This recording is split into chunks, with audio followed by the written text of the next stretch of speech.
दोस्तों, supreme court के मुख्य न्यायाधीश जस्टिस सूर्यकांत अभी नए नए ही सीजीआई बने हैं और सीजीआई बनने के बाद उन्होंने जिस तरीके से बयान दिया है वो बयान बेहद सराहनीय है और इस देश के लोगों को भी उनके बयान को जानना चाहिए कि अपने पहले ही सुनवाई के दौरान उन्होंने क्या सीख और नसीहत दे डाली है।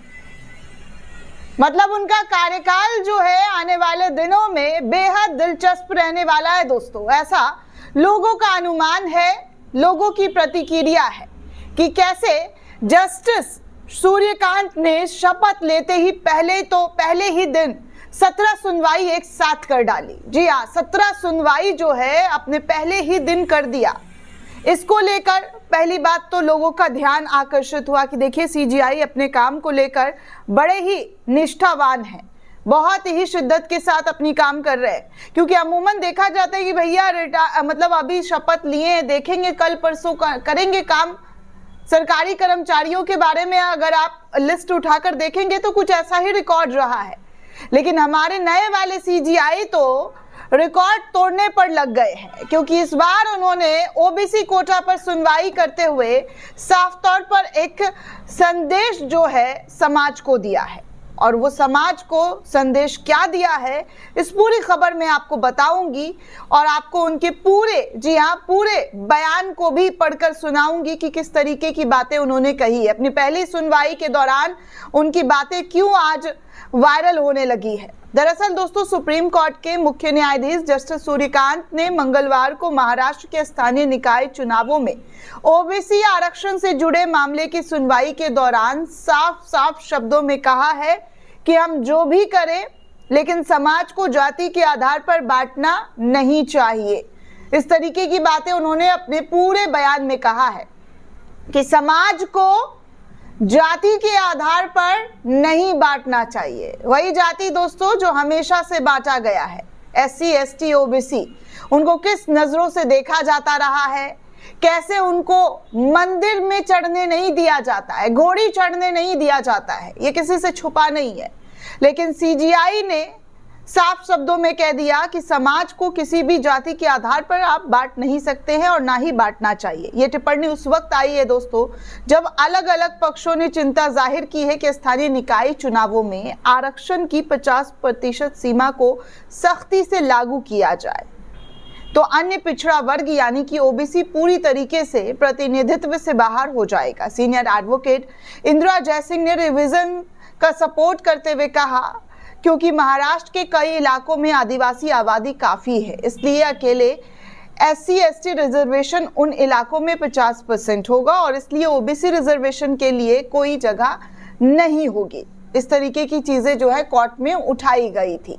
सीजीआई जस्टिस सूर्यकांत और जस्टिस जयमाल्या बागची की बेंच महाराष्ट्र में 2021 से रुके हुए स्थानीय निकाय चुनावों में ओबीसी आरक्षण लागू करने के मामले पर सुनवाई कर रही थी। वरिष्ठ अधिवक्ता इंदिरा जयसिंह ने दलील दी कि महाराष्ट्र के कई इलाकों में आदिवासी आबादी बहुत अधिक है, वहां सिर्फ एससी एसटी आरक्षण ही 50% तक पहुंच जाता है। ऐसे में ओबीसी के लिए कोई जगह ही नहीं बचती है। उन्होंने कहा कि 1931 के बाद कभी जातिगत जनगणना भी नहीं हुई, लेकिन अब नई जनगणना होने वाली है जिसमें ओबीसी की वास्तविक आबादी का पता चलेगा। लाइव लॉ की रिपोर्ट के अनुसार इंदिरा जयसिंह की इस दलील पर सीजीआई जस्टिस सूर्यकांत ने कहा कि ओबीसी को पूरी तरीके से बाहर रखकर लोकतंत्र कैसे चलेगा। फिर थोड़ी देर बाद उन्होंने कहा कि जो भी करे समाज को जाति के आधार पर नहीं बांटना चाहिए। जयसिंह ने तुरंत जवाब दिया कि हम तो सिर्फ आनुपातिक प्रतिनिधित्व की मांग कर रहे हैं माय लॉर्ड। दोस्तों, आपको बता दें कि ये पहली बार नहीं है जब जस्टिस सूर्यकांत ने जाति के आधार पर बंटवारे के खिलाफ आवाज उठाई हो। फरवरी 2025 में बैंगलोर की एडवोकेट एसोसिएशन ने एसटी, एससी और पिछड़े वकीलों के लिए आरक्षण की मांग करने वाली याचिका पर सुनवाई के दौरान कहा था कि हम बार को जाति या धर्म के आधार पर नहीं बंटने देंगे। ये हमारा इरादा नहीं है और हम ऐसा होने भी नहीं देंगे। दिसंबर 2021 में सुप्रीम कोर्ट में महाराष्ट्र में ओबीसी आरक्षण पर रोक लगा दी गई थी और कहा था कि ट्रिपल टेस्ट पूरा किए बिना आरक्षण नहीं दिया जा सकता है। इसके बाद मार्च 2022 में राज्य सरकार ने जयंत कुमार बटिया आयोग गठित किया।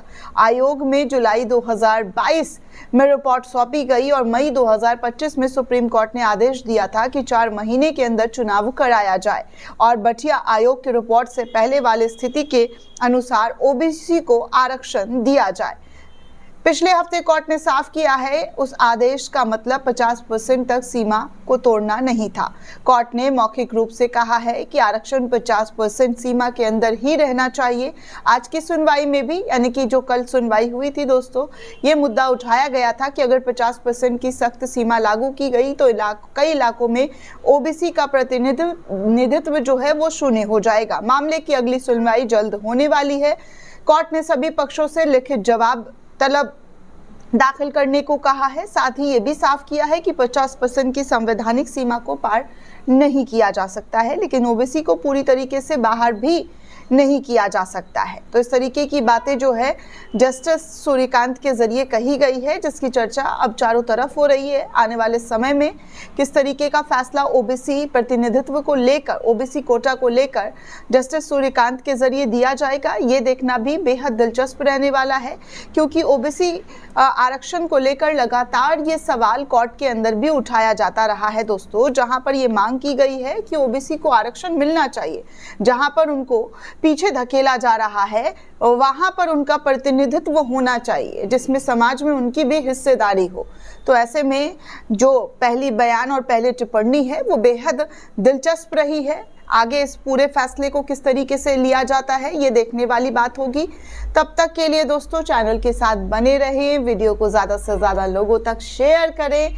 शुक्रिया दोस्तों, जय हिंद।